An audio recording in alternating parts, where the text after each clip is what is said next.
নানুর বাড়ি মানেই হচ্ছে এক অন্যরকম শান্তি, মাটির ঘর, মাটির চুলায় রান্না আর গরম গরম চা। গ্রামের এই জীবনটাই আমাদের মনটাকে ভরিয়ে দেয়। নানুর বাড়িতে আজকে কিভাবে কাটালাম, কতটুকু এনজয় করলাম তা নিয়ে থাকছে আজকের এই ফুল ব্লগটি। কিন্তু তার আগে সবাই আমার পেজটা ফলো করে দিবে। হ্যালো গাইস, আসসালামু আলাইকুম। সবাই কেমন আছেন? আশা করি সবাই খুব ভালো আছেন আর আলহামদুলিল্লাহ আমরাও অনেক ভালো আছি।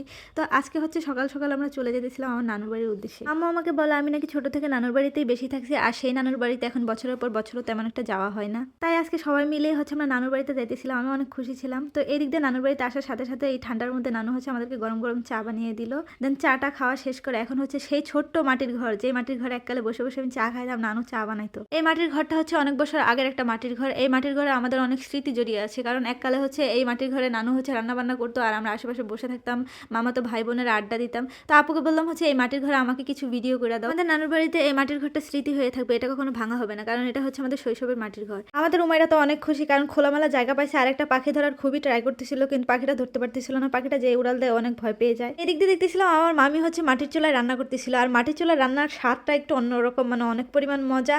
আমার ভাবি হইতেছিল পেঁয়াজ আর একটু মরিচ কেটে দিতেছিল, বলতেছিল আমার একটু ভিডিও না, আমি একটু কাটাকাটি করি। ভাবি পেঁয়াজ মরিচ কাটতেছিল আর আমি আমার মামিকে বলতেছিলাম আমিও আপনাকে একটু হেল্প করি, আপনি অন্য কাজগুলো করেন।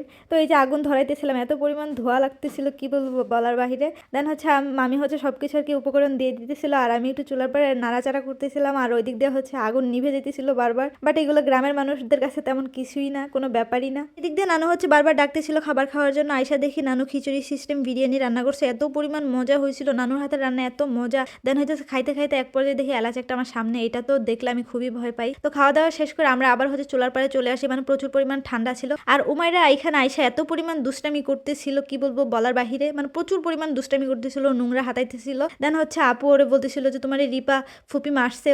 ও বলতেছিল হ্যাঁ আমার গালে মারছে, আমি নাকি ওর গালের মধ্যে মারছি। গাইস আপনারাই বলেন আমি কোথায় ওর গালের মধ্যে মারলাম। নানুর বাড়িতে অনেকটা সময় কাটানোর পরে এখন হচ্ছে আমরা রওনা দেওয়ার পালা, মানে আমরা হচ্ছে বাসায় চলে যাবো। তো আপুর সাথে একটু দুষ্টামি ফাজলামি করতেছিলাম। আর আমার ভিডিওটা আপনাদের কাছে কেমন লাগছে অবশ্যই আপনারা লাইক কমেন্ট শেয়ার করে জানিয়ে দেবেন। বেশি বেশি করে আমার পেজটা ফলো করবেন। আল্লাহ হাফিজ সবাইকে।